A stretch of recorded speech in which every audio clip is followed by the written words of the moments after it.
जय मुदीरये नष्टप्रायेषु भद्रेषु नित्यं भागवत सेवया भगवत्युत्तम श्लोके भक्तिर्भवति नैष्ठिके शृण्वतां स्वकथां कृष्णः पुण्यः श्रवणकीर्तनः हृद्यन्तस्थो ह्यभद्राणि विधुनोति सुहृत्सताम्।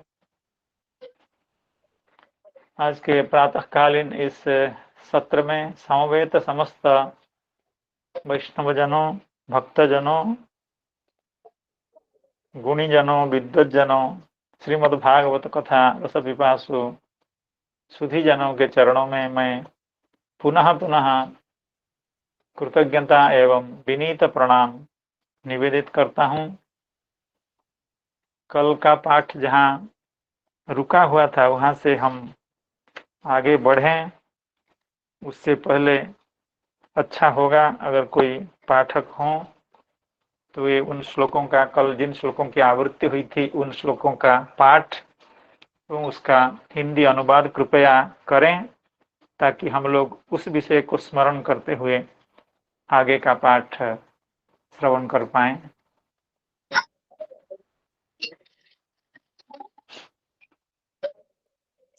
जय श्री राधे। जय जय श्री गुरुवे गौरचंद्राय राधिकाय तदालय कृष्णाय कृष्ण भक्ताय तद्भक्ताय नमो नमः। भाग्योदयेन बहुजन्म समर्जितेन सतसंगमं च लभते पुरुषो यदा वै अज्ञान हेतुकृतमहमदन्धकार नाशं विराय हि तदुदयते विवेकः। परमाराध्य श्री गुरुदेव भगवान के चरण कलों में अनंत कोटि साष्टांग दंडवत प्रणाम ज्ञापन करता हूँ और मेरे सभी गुरुजनों के श्री चरणों में अनंतानंद दंडवत प्रणाम। गुरुजनों के आज्ञा से गत दिवस की श्रीमद् भागवत कथा के श्लोक और श्लोकार्थ पाठ करने के लिए आशीर्वाद मिला। इसी परिप्रेक्षी में श्री आचार्य चरण के द्वारा श्रीमद् भागवत के 10वें स्कंद के 16 अध्याय कालिय पर कृपा प्रसंग अति दिव्य मनोरम प्रसंग से परिवेशन हो रहे हैं। जैसा कि विगत दिन की कथा में श्री आचार्य चरण के द्वारा 24 और 25वां श्लोक का व्याख्यान अत्यंत भावपूर्ण शैली में हुआ था तथा तत्प्रत्यमान वपुषा व्यथितात्मभोग त्यक्तुन्न मज्य कुपितः स्वफणान् भुजङ्गः तस्थौ श्वशनरन्ध्रविशाम्बरीश स्तब्धे स्तब्धे क्षणोन्मुखमुखो हरिमीक्ष्यमाण। जब श्री बालकृष्ण प्रभु को कालिया ने लगभग 2 घड़ी तक लपट कर रखा था, ठाकुर जी भी आनंद से देख रहे थे कि कालिया की कितनी सामर्थ्य वो प्रयोग कर रहा है कि भगवान को मारने के लिए। जब श्री कृष्ण प्राण सर्वस्व ब्रजवासी श्री ठाकुर जी के बिना अत्यंत व्याकुल हो रहे थे, तब श्री बलराम जी ने उन्हें आश्वासना दे रहे थे। लगता है ये भी एक कारण है कि भगवान ने बलराम जी के बिना ही आज चले आए कि जब ये कालिया मर्दन लीला करेंगे तब वो ब्रजवासी नंद बाबा श्री जशोदा मैया ठाकुर जी के बिना अत्यंत ये दुरूह लीला को सहन नहीं कर पाएंगे और वे भी प्राण विसर्जित करने या कालिया हृदय में कूदने को प्रबल प्रयास करेंगे। तब एकमात्र श्री बलदेव जी ही ऐसे हैं, वो उन सबको समझाएंगे। वरना आनंद बाबा जशोदा मैया के तो कृष्ण प्रेम के आगे इंद्र ब्रह्मा के क्या चले, श्री उद्धव जी को ज्ञान भी फीके पड़ जाए। जो उद्धव के बारे में भगवान स्वयं कहते हैं कि उद्धव तुम मुझसे मात्र भी कम नहीं हो। इसी प्रकार नंद बाबा, श्री जशोदा मैया, अन्य समस्त कृष्ण प्राण ब्रजजन अत्यंत व्याकुल हो रहे हैं। श्री बलराम जी उनको आश्वासना दे रहे हैं। तब श्री ठाकुर जी ने सोचा और विलंब करना उचित नहीं है, अतः भगवान श्री कृष्ण ने उस समय अपना दिव्य कलेवर को फुलाकर मोटा कर लिया। इससे कालिया का शरीर टूटने लगा। वह अपना नागपाश छोड़कर अलग खड़ा हो गया और क्रोध से आग बबूला होकर अपने फण ऊंचा करके फुफकारे मारने लगा। घात मिलते ही श्री बालकृष्ण पर चोट करने के लिए वह उनकी ओर टकटकी लगाकर देखने लगा। उस समय उसके नाखूनों से विष की फुहारी निकल रही थी। उसकी आंखें फिर थी और इतनी लाल लाल हो रही थी मानो भट्टी पर तपाया हुआ खपड़ा हो। इसके मुंह से आग की लपट निकल रही थी। 25वां श्लोक है। तं जीव हया दिशिखया परिले लिहानम द्वेषृक्किणी हति कराल विषाग्नि दृष्टि क्रीडन्नमुं परिससार तथा खगेन्द्रो बभ्राम सत्यवसरम प्रसमीक्ष्यमाणम्। अर्थात उस समय कालियानाग अपनी दुहरी जीभ लपलपाकर अपने होठों के दोनों किनारों को चाट रहा था और अपनी कराल आंखों से विष की ज्वाला उगलता जा रहा था। अपने वाहन गरुड़ के समान भगवान श्री बालमुकुंद उसके साथ खेलते हुए पैंतरा बदलने लगे और वह कालियानाग भी उन पर चोट करने के दावे देखता हुआ पैंतरा बदलने लगा। श्री गुरुदेव के चरणों में प्रार्थना है कि आगे की कथा को हमें प्रदान करके कृतार्थ करे और हमें अयोग्य जानकर भी ये सेवा प्रदान किया गया। अतः मेरे सभी गुरुजनों के चरणों में, कथा रसिक वैष्णव गुरुजनों के चरणों में बारंबार प्रणाम है। हरे कृष्ण कृष्ण कृष्ण हरे हरे, हरे राम राम राम हरे हरे। जय जय श्रीमद् भागवत महापुराण की जय। तो हम लोगों ने महाराज जी से इन दोनों श्लोकों का हिंदी अनुवाद एवं उनका उच्चारण सुना। बड़े अच्छे ढंग से बड़ी विस्तृत हिंदी व्याख्या का आप पाठ कर रहे थे, बड़े सुंदर ढंग से। सबकी ओर से, अपनी ओर से मैं उनके चरणों में कृतज्ञता एवं धन्यवाद निवेदन करना चाहता हूँ। गुरु जी मैं छात्र हूँ आपकी। चलिए ठीक है, आप भगवान के भक्त हैं, बहुत अच्छा है। तो बहुत अच्छा लगा, आपने बहुत ढंग से पढ़ा। अब हम आगे के श्लोक को पढ़ें। शायद उससे पहले कुछ बाकी था क्या? चक्रवर्ती पाद की टीका में कुछ बाकी था। द्वे स्वीये सृक्कण्यौ पुनः पुनः लिहंतम तम अमुं परितः ससार। अर्थात भगवान उस कालिय के चारों ओर घूम रहे हैं ताकि कालिय को भी घुमा घुमा करके, इतना नचा नचा करके थका दें ताकि उसके ऊपर विजय पाने में भगवान को बहुत आसानी होगी। क्योंकि मनुष्य लीला है, तो मनुष्योचित वीरोचित व्यवहार भगवान यहाँ भी कर रहे हैं, वीर रस का प्रदर्शन कर रहे हैं। कल शाम को हम लोग श्रवण कर रहे थे कि भगवान वीर रसाविष्ट होने के कारण किस तरह से भीष्मदेव के द्वारा प्रक्षिप्त जो सर तीर हैं उसका आस्वाद भगवान ले रहे थे। तो उसी तरह से यहाँ भी भगवान वीर रस का प्रदर्शन करते हैं। जैसे मल्ल युद्ध में दो मल्ल आपस में टकराने से पहले पैंतरा काटते हैं, एक दूसरे को हराने के उपाय को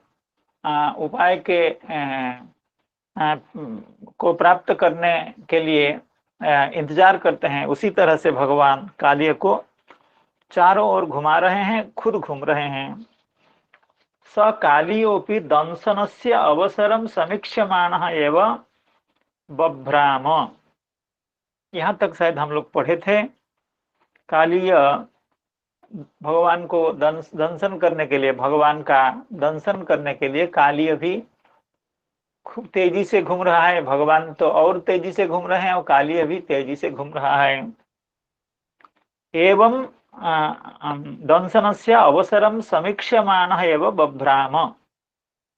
कृष्ण कर्तृक भ्रमण लाघवात दंशनावसरम न प्रापयति। चक्रवर्ती पाद कह रहे हैं वो तो इसी फेर में था कि भगवान का दंशन करे, भगवान का प्राण ले ले, लेकिन वो ऐसा कर नहीं पाया क्योंकि संभव नहीं था। क्यों नहीं संभव था? कृष्ण कर्तृक भ्रमण लाघवात, अर्थात भगवान के भ्रमण में और उसके भ्रमण में बड़ा भारी पार्थक्य था, क्योंकि भगवान अभी बालक हैं, भगवान का शरीर अत्यंत लघु शरीर है, तो जितनी तेजी से भगवान भ्रमण कर सकते हैं, घूम सकते हैं, उतनी तेजी से वो कालियो इतना मोटा सा शरीर लेकर के वो कैसे घूम पाएगा। तो वो तो बेचारा थक जाता था। अब भगवान बड़ी फुर्ती से, बड़ी तेजी से उसके चारों ओर चक्कर लगा रहे थे, तो वो भी कोशिश कर रहा था भगवान की गति के साथ अपनी गति को मिला करके भगवान की ओर भ्रमण करते हुए कभी भी चोट लगा दे, लेकिन ये संभव नहीं होगा। तिर्यक भ्रमी खेल या अपि तम जिगाय इत्यर्थ। चक्रवर्ती पाद कह रहे हैं इससे पहले जो खेल हो रहा था कालिय के साथ, यानी कालिय ने भगवान को अपनी चपेट में ले रखा था, तो वो कालिय समझ रहा था तो मैं इसको मार डालूंगा, इसका विनाश हो जाएगा, लेकिन ऐसा हुआ नहीं, बल्कि कालिय का प्राण ही संकट में पड़ गया। कालिय को लगा कि वह अगर भगवान को न छोड़ दे तो उसका शरीर नष्ट हो जाएगा, वो मर जाएगा। ऐसे उसके शरीर टूट रहे थे, समस्त अवयव शिथिल हो रहे थे। तो उस लीला में, उस क्रीड़ा में भगवान तो विजयी हो गए। ये दूसरे तरह की क्रीड़ा है, पैंतरा काटने वाली क्रीड़ा। चारों ओर घूम करके किसी को कोई, जब बालक लोग इस तरह की क्रीड़ा करते हैं, किसी को कोई छू ले, चारों ओर घूमे, उसको पकड़ ले, इस तरह की जो लीला, इसको चक्रवर्ती पाद कहते हैं तिर्यक भ्रमी खेला। तिर्यक भ्रमी खेला अर्थात चारों ओर घूम करके इस तरह की जो खेला अभी हो रही है, भगवान जो कालिय के साथ कर रहे हैं, इस खेल में भी वो बेचारा हार गया, भगवान की जीत हुई। भगवान की जीत हमेशा होती है, इसलिए भगवान अजेय हैं, भगवान अच्युत हैं, लेकिन भक्त लोग भगवान का भी जय कर लेते हैं, भगवान को भी जीत लेते हैं। चितो चितो पेशी तई त्रिलोक्याम, क्या है पूरा श्लोक? चितोप्यसि तई त्रिलोक्याम अच्युतः अपि, आप अजितोपि जितः असि त्रिलोक्याम, आप अजित होने पर भी भक्तों के द्वारा जीत होते हैं, लेकिन इस समय भगवान का यह तो शत्रु है, तो इसलिए कालिय की हार हो गई। तो आगे की लीला श्री सुखदेव गोस्वामी वर्णन करते हैं। एवं परिभ्रमत एवं परिभ्रमहतौ जस मुन्नतांसं आनम्य तत्पृथुशिरस्वधिरूढ आद्यः तन्मूर्धरत्ननिकर स्पर्शातिताम्र पादाम्बुजोऽखिलकलादि गुरुर्ननर्तम् एवं परिभ्रमहतौ जसमुन्नतांसम् आनम्य तत्पृथुशिरस्वधिरूढ आद्यः तन्मूर्धरत्ननिकर स्पर्शातिताम्र पादाम्बुजोऽखिलकलादि गुरुर्ननर्त। अर्थात इसके बाद पहले तो कालिय के कब्जे में थे, उसके शरीर के अंदर आबद्ध होकर के थे, तो उससे तो भगवान निकल आए, उससे कालिय का पहला पराजय हुआ। और दूसरा पराजय ये हुआ कि भगवान चारों ओर घूम रहे हैं, कालिय भी घूम रहे हैं और थक जाता है, और अपनी इच्छा के अनुरूप वो अपनी इष्ट सिद्धि उसकी नहीं हो रही है। वो भगवान को डसना चाहता है, लेकिन डस नहीं पा रहा है, तो उसमें भी उसका पराभव ही है, पराजय है। अब भगवान तीसरी लीला शुरू कर रहे हैं। क्या लीला है वो ना? अखिल कलादि गुरु ननर्त, अखिल कलाओं के जो आदि गुरु हैं, अर्थात समस्त कलाओं के जो प्रथम मार्ग प्रदर्शक हैं, प्रथम गुरु हैं, प्रथम ज्ञानदाता हैं।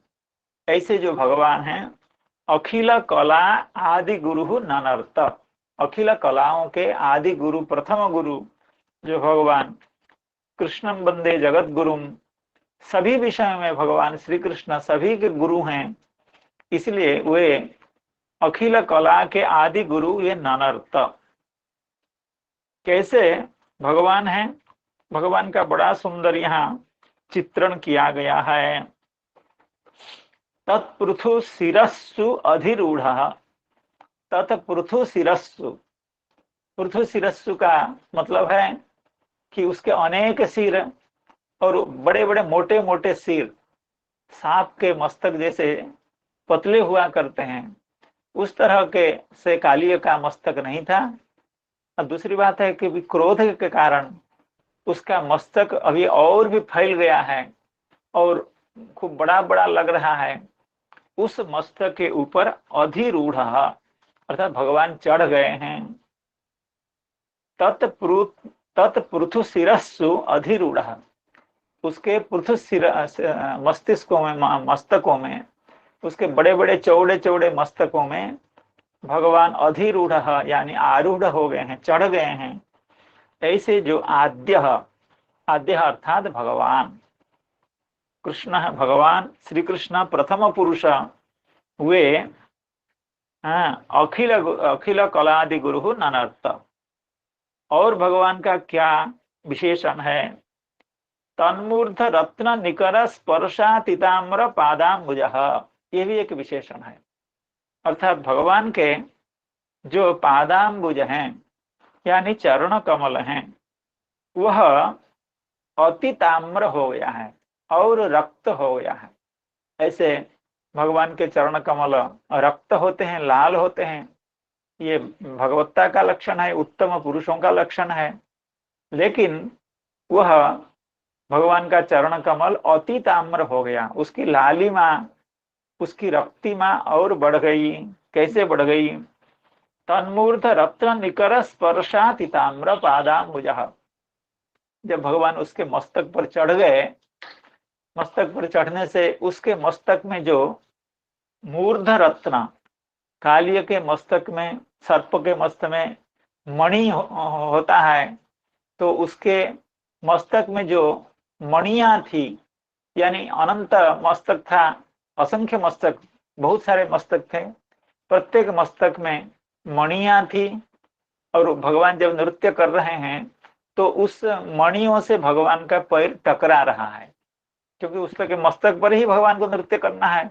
और मणि जैसे कठिन धातु है, तो भगवान के सुकोमल जो चरण कमल, वो कालीय मस्तकस्थ कठिन मणि के साथ टकराने के कारण, बार बार उस मणि का आघात, मणि युक्त जो मस्तक उसका आघात करने के कारण भगवान का चरण कमल उस मणि से भी बार बार टकराता था।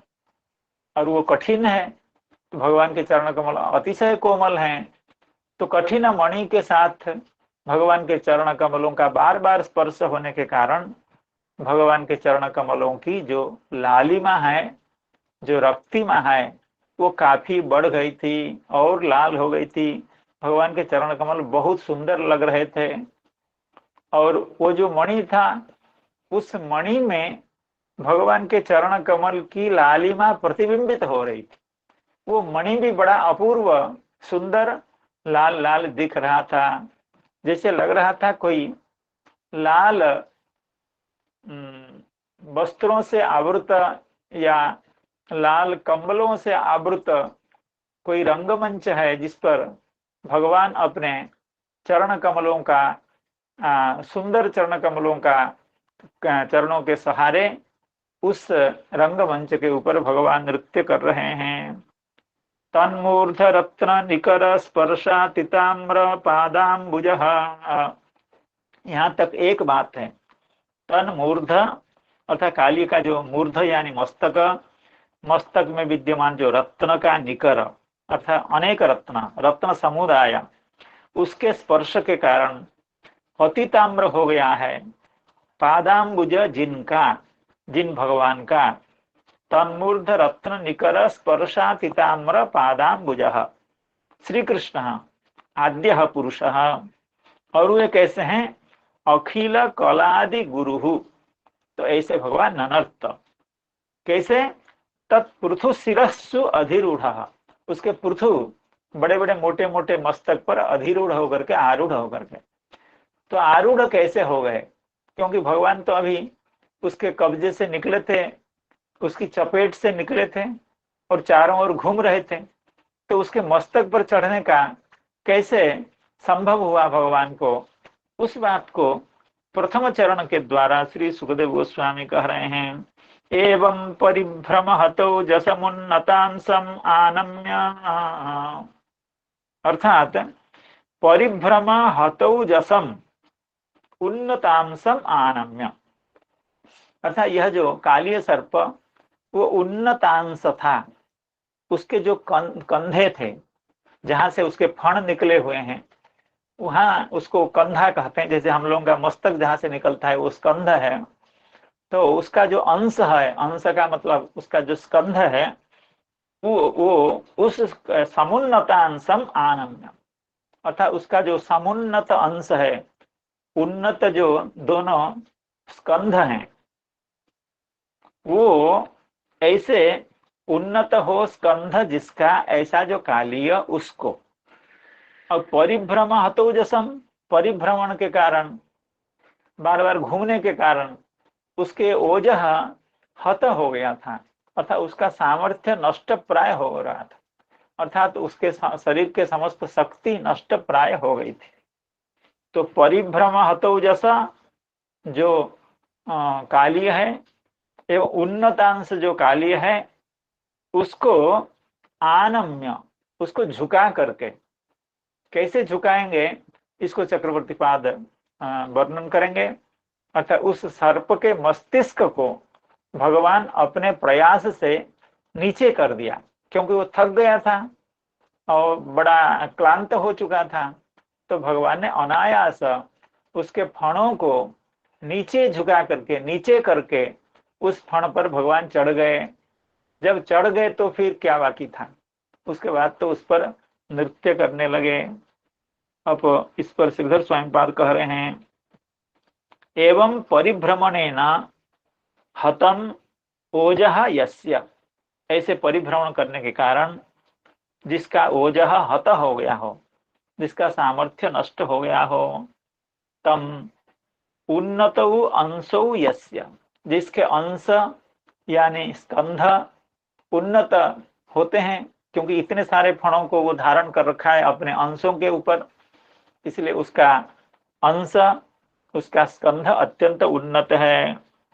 तम तस्य मूर्धसु जे रत्न निकराः, उसके मस्तक में जो रत्न निकर थे, जितने सारे रत्न थे, उनको तेषां स्पर्शेन स्पर्शेन अत्यरुणम पादाम्बुजम यस्य सः, उन रत्नों के साथ स्पर्श होने के कारण जिन भगवान के चरण कमल अत्यधिक अरुण हो गए हैं और अधिक लाल हो गए हैं, ऐसे भगवान ननु कथम चंचलेषु शिरस्सु ननर्त तत्र आह, कहते हैं कि नृत्य करने के लिए एक स्थिर जगह चाहिए, उस पर नृत्य संभव है।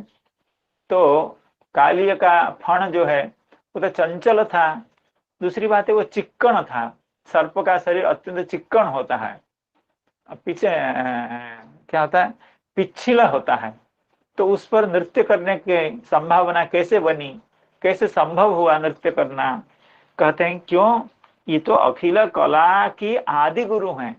तो समस्त कलाओं के जो प्रशिक्षक हों, समस्त कलाओं का बोध जिनसे हुआ हो समग्र जगत को, तो उनके लिए क्या असंभव है?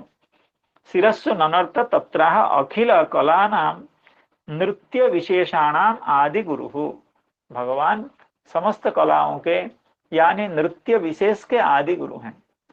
महादेव भी नृत्य करते हैं और भगवान भी नृत्य करते हैं, लेकिन जब भगवान नृत्य करते हैं रास आदि के अवसर पर, तो महादेव प्रवृत्ति उस नृत्य का दर्शन करके आश्चर्यचकित हो जाते हैं कि ऐसा नृत्य तो हमने कभी देखा नहीं।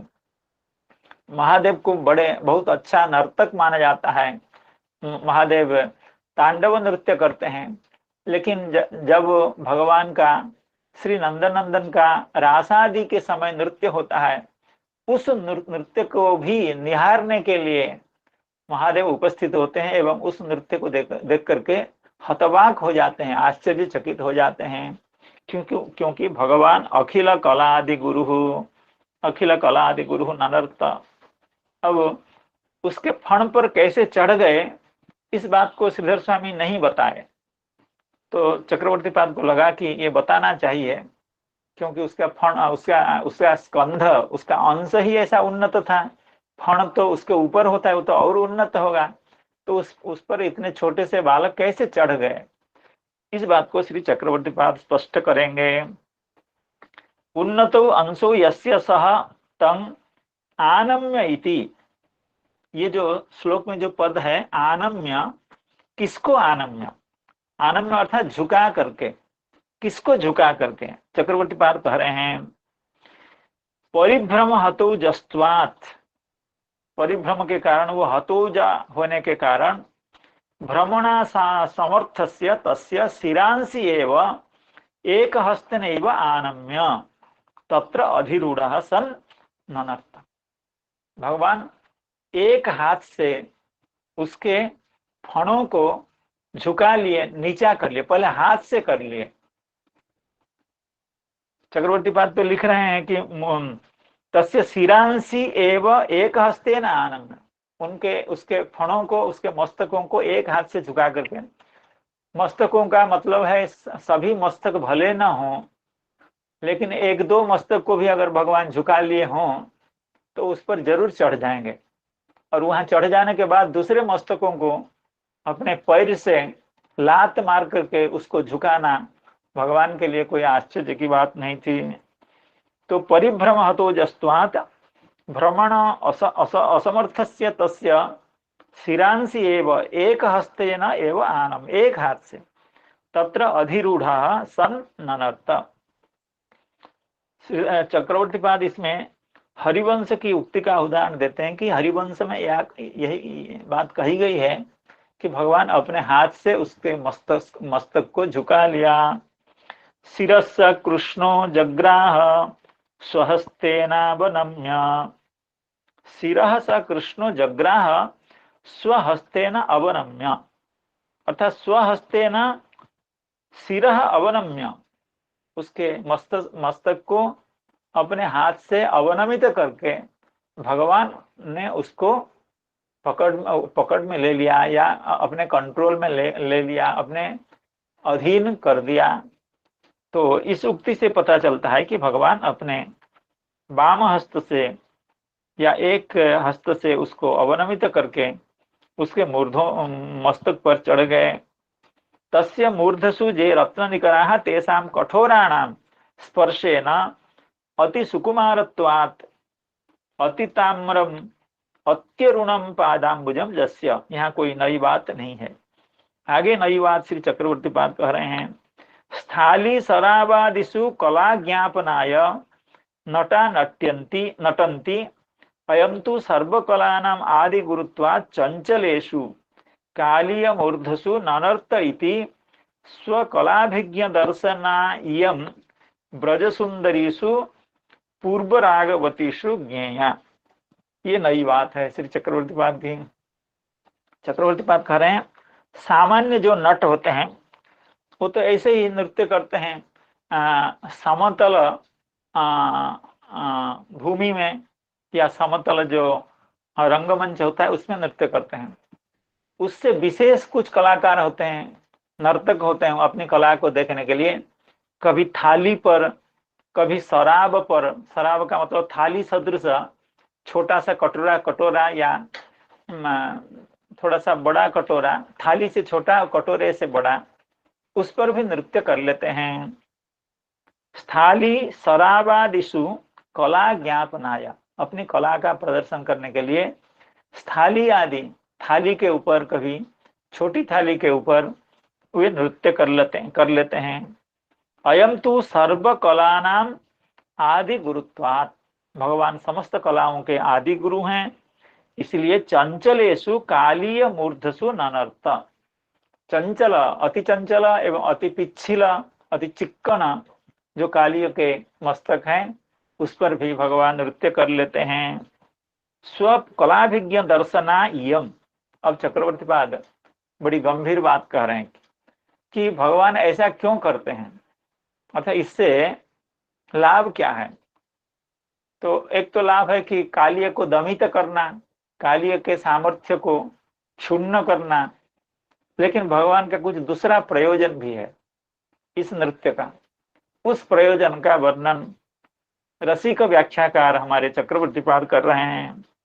ब्रज सुंदरीसु पूर्वरागवतीसु ज्ञेया, अर्थात यह जो प्रदर्शन है, भगवान नायक शिरोमणि हैं, सर्वश्रेष्ठ नायक हैं, तो वो नायकोचित व्यवहार कर रहे हैं। अर्थात यह जो प्रदर्शन कर रहे हैं, क्यों कर रहे हैं। ब्रज सुंदरीषु पूर्वरागवतीषु, जो ब्रज सुंदरियां हैं, क्योंकि हम लोग श्रवण कर रहे थे, वहां सभी आकर के उपस्थित हो गए हैं। आबाल वृद्ध वनिता, शिशु, बालक, नारी, बच्चियां, बच्चे, बूढ़े, सब आकर के वहां उपस्थित हो गए हैं। तो वहां भगवान को कांता भाव से जो लोग स्मरण करते थे, या भगवान का कांता भाव से भगवान का जो चिंतन करते थे, लेकिन जिनके साथ भगवान का साक्षात संबंध नहीं हो पाया था, अर्थात साक्षात जिनके साथ भगवान का संबंध अभी स्थापित नहीं हो पाया था, ऐसी जो गोप कन्याएं हैं, जो पूर्व रागवती हैं, अर्थात प्रिय मिलन से पहले प्रिय के प्रति, अपने कांत के प्रति जो प्राप्त करने की भावना होती है, कांतों के सच्चरित्र का चिंतन होता है, या कांत के प्रति जब आकर्षण होता है, उस समय को पूर्व राग कहते हैं। तो ऐसी जो कांताएं वहां विद्यमान थी, जो कन्याएं विद्यमान थी, उनको अपनी कलाकारिता दिखा करके भगवान को आकृष्ट करना था। ऐसे तो नंदन के प्रति सभी आकृष्ट हैं, लेकिन कांत भाव से उन कांताओं को आकृष्ट करना, ये लौकिक लीला है। ये कोई भगवान ऐश्वर्य तो है ही, लेकिन लौकिक दृष्टिया जैसे साधारण नायक या नायिका परस्पर को आकृष्ट करने के लिए विविध चेष्टाएं करती हैं या करते हैं, उसी तरह से भगवान भी इस तरह के नृत्य करके उन कांताओं को आकृष्ट कर रहे हैं। पूर्व रागवतीसु, ये पूर्व राग क्या चीज है, इसको साहित्य दर्पणकार श्री विश्वनाथ कविराज उसको कह रहे हैं। नायक नायिकयोः दशा विशेषः पूर्वजातः रागः पूर्व रागः, अर्थात प्रणय से पहले, यानी एक दूसरे से मिलने से पहले जो परस्पर के प्रति अनुराग होता है, उसी को पूर्व राग कहते हैं।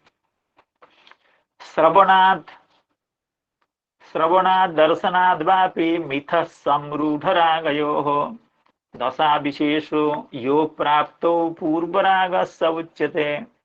श्रवणात् दर्शनाद् वापि, अर्थात किसी नायक के बारे में या नायिका के बारे में श्रवण करने से या उसका दर्शन करने से परस्पर के हृदय में राग रूढ़ हो जाता है, अर्थात प्राप्त करने की इच्छा या उनके प्रति स्नेह प्रेम वो बढ़ जाता है श्रवण से एवं दर्शन से।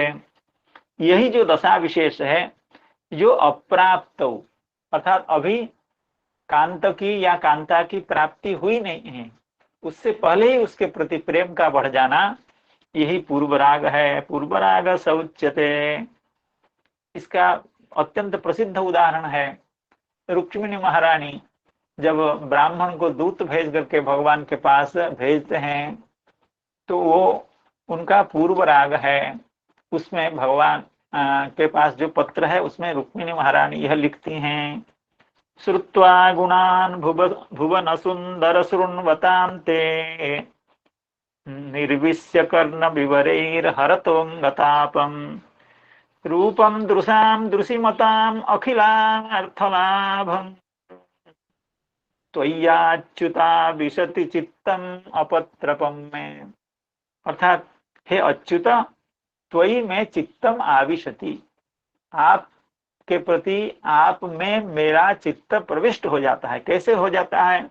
श्रुत्वा गुणान भुवन सुंदर, हे भुवन सुंदर, आपके गुणों का श्रवण करके ही।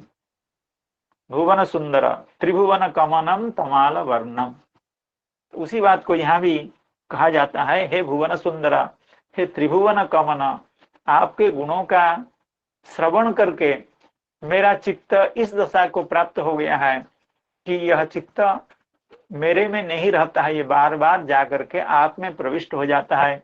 अर्थात इस चित्त में आप ही आप समाये हुए हैं। तो यह जो अवस्था रुक्मिणी महारानी की, यह है पूर्वराग अवस्था।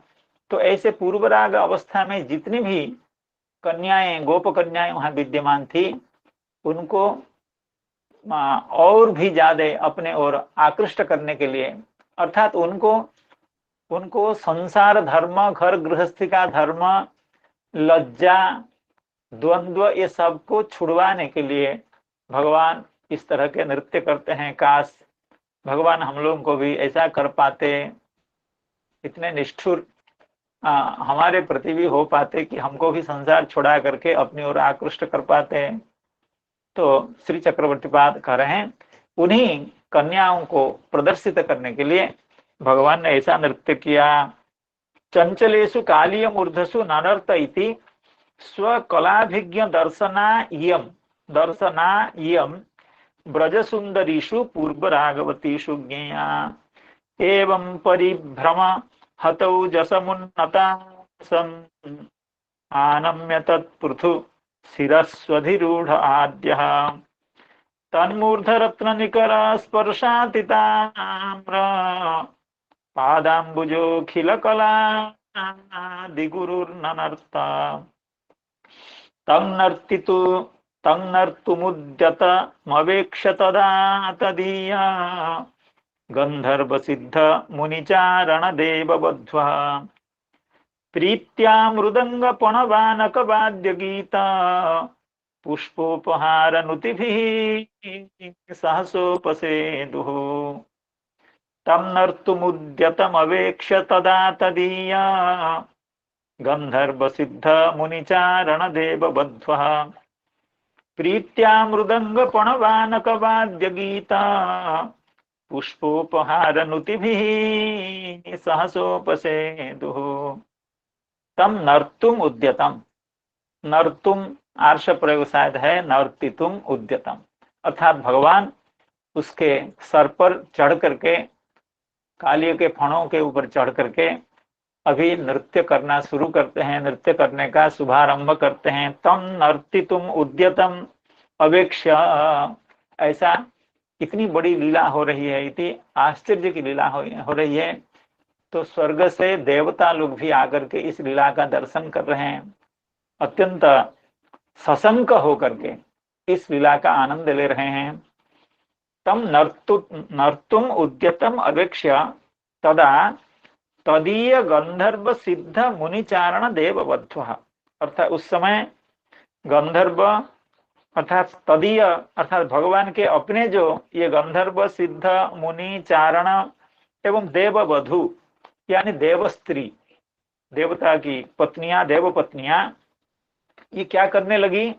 प्रीत्या, बड़े प्रेम से विभोर होकर के, बड़े आनंद में, मृदंग पणवा नकवाद्य गीता पुष्पोपहार नुतिभिः सहसोपसेतुः, वहां आकर के उपस्थित हो गए या आकाश से भगवान के इस नृत्य का अभिनंदन करने लगे।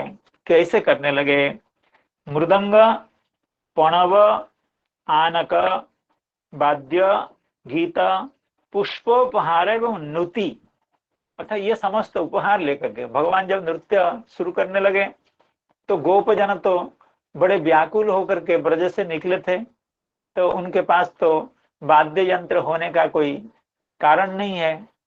तो उनको लगा कि इस नृत्य के साथ यह नृत्य तो वाद्य के साथ यह नृत्य अनुष्ठित होना चाहिए। ये सब देवतागण गंधर्व सिद्ध मुनिचारण आदि ये सब वाद्य विविध प्रकार के वाद्य बजाने लगे। और कुछ देवता तो भगवान के ऊपर पुष्प वर्षण करने लगे, कुछ देवता भगवान के ऊपर सुंदर सुंदर वनमाला पहराने लगे। तो इस तरह की अपूर्व शोभा भगवान की हुई जब वे कालीय नाग के फणों पर चढ़ करके भगवान नृत्य कर रहे हैं। यहाँ पर श्रीधर स्वामीपाद ने शायद कुछ भी नहीं लिखा। यहाँ हमारे चक्रवर्ती पाद जरूर लिख रहे हैं, नर्तुम यानी नर्तितुम तदीय इति वाद्यम विनैव स्वमुखेनैव उच्चैः उच्चारितैः थै थै शब्दैः प्रभुर नृत्यति। क्योंकि भगवान देख रहे हैं अभी कोई वाद्य का कोई संभावना नहीं है, वाद्य तो है नहीं, ऐसे ही नाचना पड़ेगा। तो भगवान खुद अपने मुंह से ही ताता थे थे थे ताता थे थे थे ऐसा करके भगवान कालिया के फण पर नृत्य करने लगे।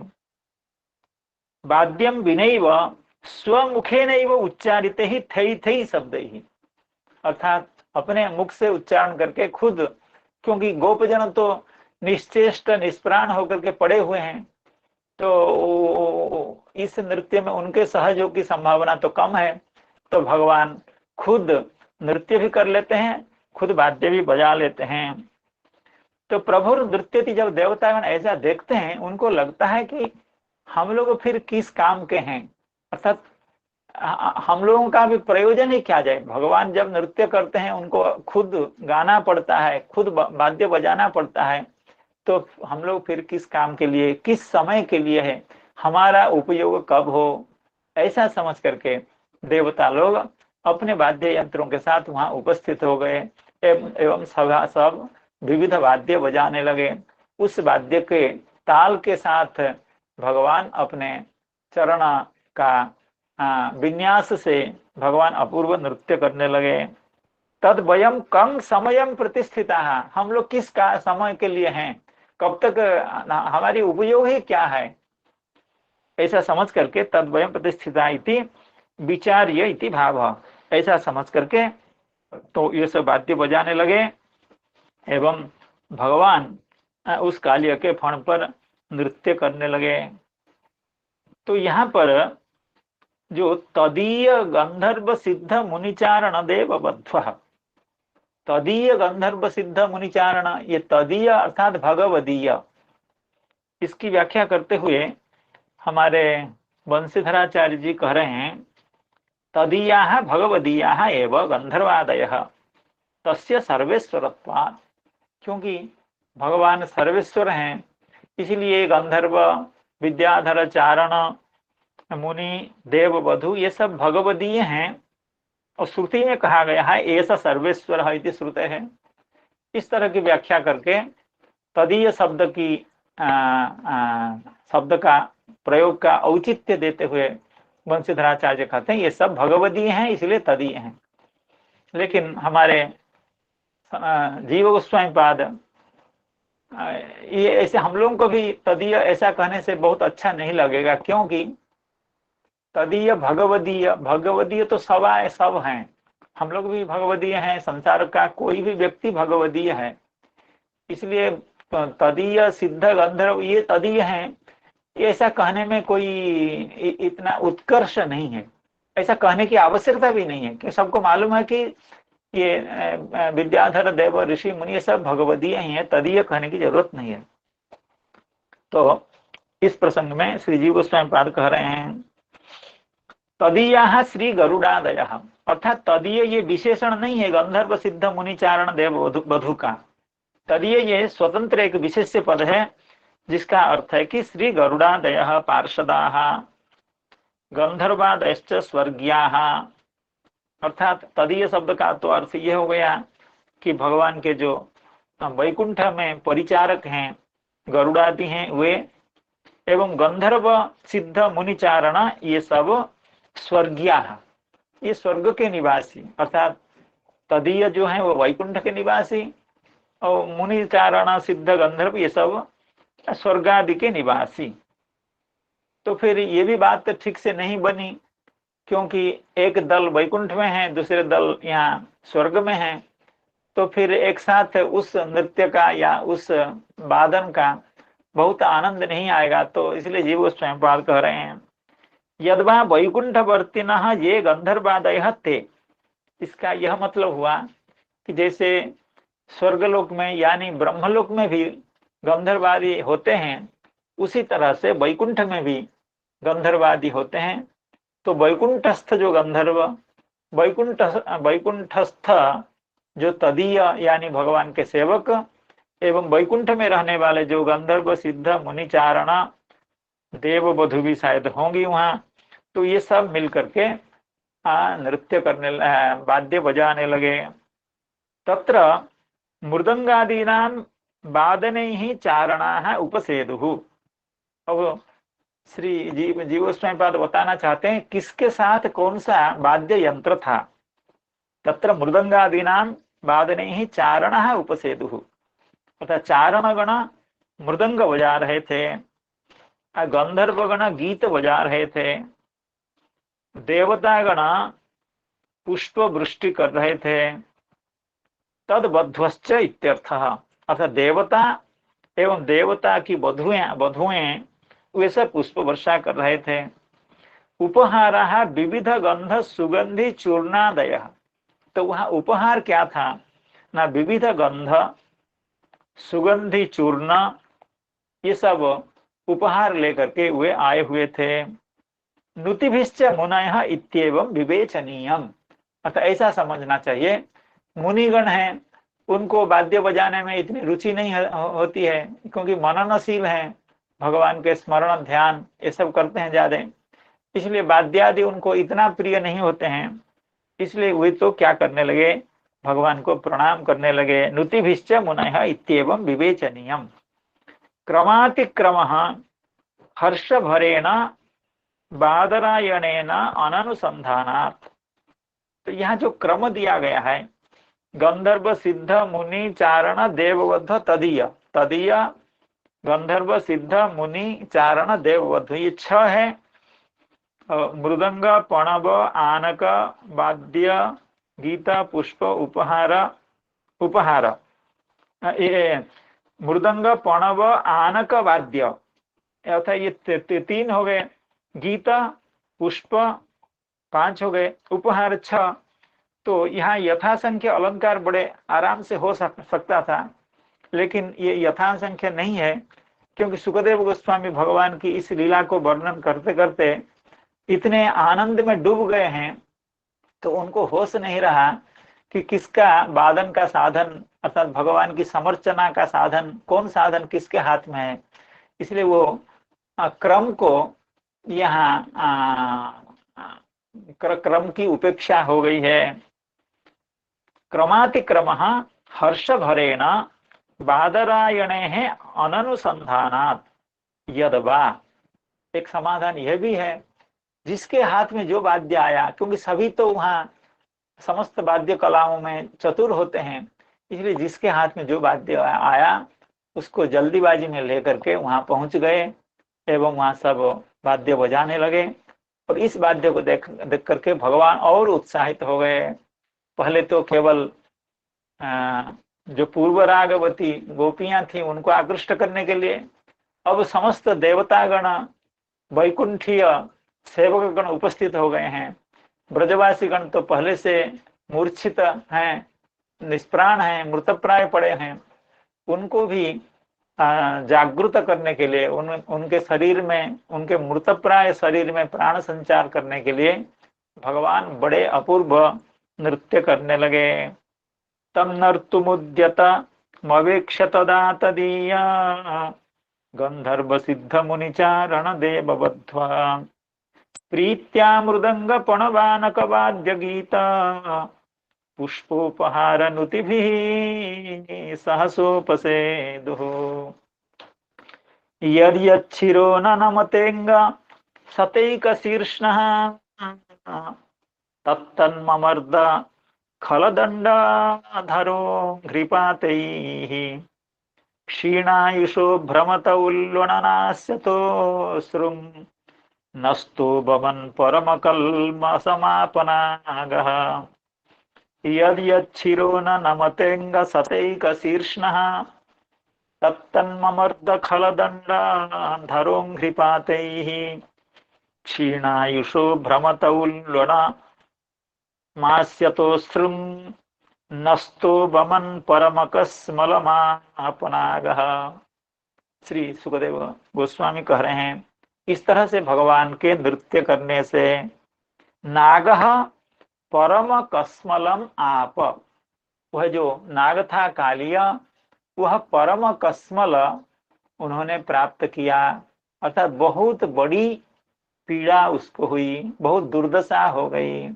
वो तो बेचारा निष्प्राण मृत प्राय हो गया, मुमूर्षु हो गया। तो सह नागः परम कस्मल, अतिशय क्लेश को, अत्यंत दुर्दशा को उन्होंने प्राप्त किया। क्यों ना बमन, अर्थात वह अपने शरीर से निकाल रहा है, बमन हो रहा है उसको। किस चीज का बमन? ना अश्रम बमन, रक्त की रक्त का बमन हो रहा है। उसके कहां से रक्त का बमन हो रहा है? आस्यतः एवं नस्तः, उसके मुंह से रक्त निकल रहे हैं, रक्त का प्रवाह हो रहा है। अनेक आस्य हैं, बहुत सारे मुख हैं और अनेक सारे नासिकाएं हैं, प्रत्येक मुख में नासिका है। तो नासिका से, उसके नाक से, उसके मुंह से रक्तों का प्रवाह हो रहा है। भगवान के इस नृत्य से भगवान अपने चरण कमल का जब प्रहार करते हैं, उस प्रहार से वह अत्यंत आहत हुआ है एवं उसके शरीर ध्वस्त प्राय हो गए हैं, उसके मस्तक सब टूट गए हैं, उसके नासिका के जो नस हैं, मस्तक की जो नस हैं, वो भी टूट गई हैं। तो वहां से रक्त का स्राव हो रहा है। तो आस्यतः यानी मुख से, मुखों से, और नस्तः यानी नासिकाओं से, अश्रुक बमन यानी वो रक्त का बमन कर रहा है, रक्त का प्रवाह वहां से निकल रहा है। और कैसा रक्त? उल्वणम, प्रचुर, थोड़ा बहुत नहीं, अत्यधिक मात्रा में उसके नाक से एवं उसके मस्तकों से रक्त का स्राव हो रहा है। तो रक्त स्राव अधिक होने के कारण वह मृत प्राय हो गया है। भगवान ऐसा क्यों हुआ? भगवान बड़े कायदे से, क्योंकि अखिल कला आदि गुरु हैं भगवान। भगवान को मालूम है इस कालिय को किस तरह से नृत्य के द्वारा आयत्त करना है, नियंत्रित करना है। तो क्षीणायुषः भ्रमतः, ये क्षीणायु हो गया है, अर्थात मृत प्राय हो गया है। भ्रमतः, फिर भी यह घूम रहा है, अभी मरा नहीं है, मृत प्राय है, तो भ्रमण कर रहा है। तो उसका इस समय यद यच्छिरो न नमतेंग, भगवान चाहते हैं कि वो अपना प्रत्येक मस्तक को अवनत करे ताकि भगवान उसके ऊपर आराम से नृत्य कर पाए। लेकिन वो क्रोध के कारण, प्रतिहिंसा के कारण, अपमानित होने के कारण जब जब संभव होता है किसी किसी सिर को, किसी किसी मस्तक को ऊपर उठा लेता है अहंकार के कारण। यद यच्छिरो न नमतेंग सतैक शीर्ष्णः, सतैक शीर्ष्णः एक शब्द का अर्थ है प्रधान, सतैक शीर्ष्ण है अर्थात जिसके 100 सिर प्रधान हैं। ऐसे उसके 1000 मस्तक थे, लेकिन उन 1000 मस्तकों में से 100 मस्तक अत्यंत मुख्य थे। तो सतैक शीर्ष्ण का मतलब है शत प्रधान शीर्ष्ण, शत मुख्य शीर्ष्ण, अर्थात जिसके 100 मस्तक मुख्य थे, उन मस्तकों में से जो जो मस्तक, जो फण अवनमित नहीं हो रहा था, तत्त ममर्द, उस मस्तक पर भगवान बड़े जोर से ठोकर लगाते थे, आघात लगाते थे। कालिय करो इस मस्तक को नीचे, ऐसा कहते ही एवं भगवान के पदाघात होते ही उसका वह मस्तक नीचे झुक जाता था, क्योंकि भगवान खल दंड धरा, इसी काम के लिए तो भगवान का अवतार है, दुष्ट निग्रह के लिए। तो कालिय जैसे दुष्ट को प्राप्त करके भगवान समझते हैं बहुत अच्छा मौका मिला है मेरे अवतार को सार्थक करने का, इसलिए भगवान भरपूर अपना आनंद लेते हुए कालिय का दमन कर रहे हैं। खल दंड धरा, खल दंड धरा, भगवान अंघ्रि पाते ही चरण पात के द्वारा कालिय के उस मस्तक को नीचे कर देते हैं, जो मस्तक नीचे नहीं हो रहा था, जो मस्तक ऊपर उठ गया था। तो ये तो श्लोक का सामान्य अर्थ है। इस पर चक्रवर्ती पाद क्या कह रहे हैं, हमारे श्रीधर स्वामी पाद क्या कह रहे हैं, इसका अवलोकन भगवान की कृपा से, आप सबके आशीर्वाद से कल कर पाएंगे। हरे कृष्णा कृष्णा कृष्णा हरे हरे, हरे राम राम राम हरे हरे। सभी के चरण कमलों में मैं बारंबार प्रणाम निवेदन करता हूँ। जय ग्रंथराज श्रीमद् भागवतम की जय, समस्त वैष्णव भक्त वृंद की जय। जय श्री राधे।